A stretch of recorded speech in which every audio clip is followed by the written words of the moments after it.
आज की क्लास में इंशाअल्लाह नूरानी कायदे की तख्ती नंबर 5 तनवीन को देखेंगे। सबसे पहले ये कि तनवीन होती क्या है और इसके क्या सिंबल्स हैं, निशान क्या हैं कि जिसके ज़रिए से तनवीन की पहचान की जाए और फिर इसकी अदायगी कैसे की जाती है। तो आइए मिलकर सीखने की कोशिश करते हैं। कुछ बातें हैं जो जहन में अगर बिठा लें तो ये तख्ती बहुत ही आसान हो जाएगी। तो सबसे पहले ये कि दो ज़बर, दो ज़ेर और दो पेश, अगर किसी हर्फ पर आपको इन तीनों में से कोई एक भी मिल जाती है तो हम उसको तनवीन का नाम देते हैं।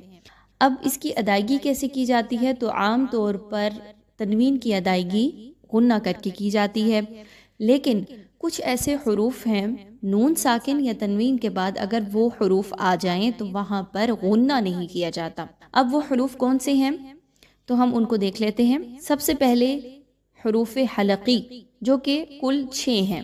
ये 6 हरूफ अगर कहीं पर भी आ जाएं, जिनमें से हमजा हा, आइन हा, गैन खा, ये 6 हरूफ और इसके अलावा लाम और रा, कुल कितने हो गए? 8 हरूफ।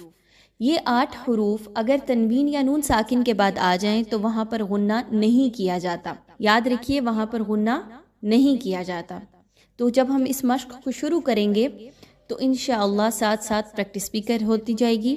इसके अलावा एक और बात जो सबसे ज़्यादा जहन में याद रखनी ज़रूरी है कि दो ज़बर की तनवीन को अदा करते हुए अलिफ को या को नहीं पढ़ा जाएगा, क्योंकि कुछ लेटर्स में दो ज़बर की तनवीन के साथ अलिफ मौजूद है और कुछ के साथ या लिखी जा रही है, तो इन दोनों को पढ़ते वक्त अदा नहीं किया जाएगा।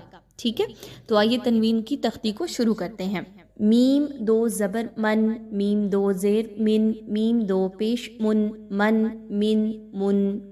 अब अगर यहाँ पर गुन्ने की प्रैक्टिस करें तो कैसे? नाक में आवाज़ को छुपाइए, नाक में आवाज़ को छुपा के और कुछ देर ठहरना गुन्ना कहलाता है। मीम दो ज़बर, मन हमने नॉर्मल अदायगी की और अगर गुन्ने के साथ करेंगे तो मन मिन मुन। इसी तरीके से बा दो ज़बर बन, बा दो ज़ेर बिन, बा दो पेश बुन, बन बिन बुन।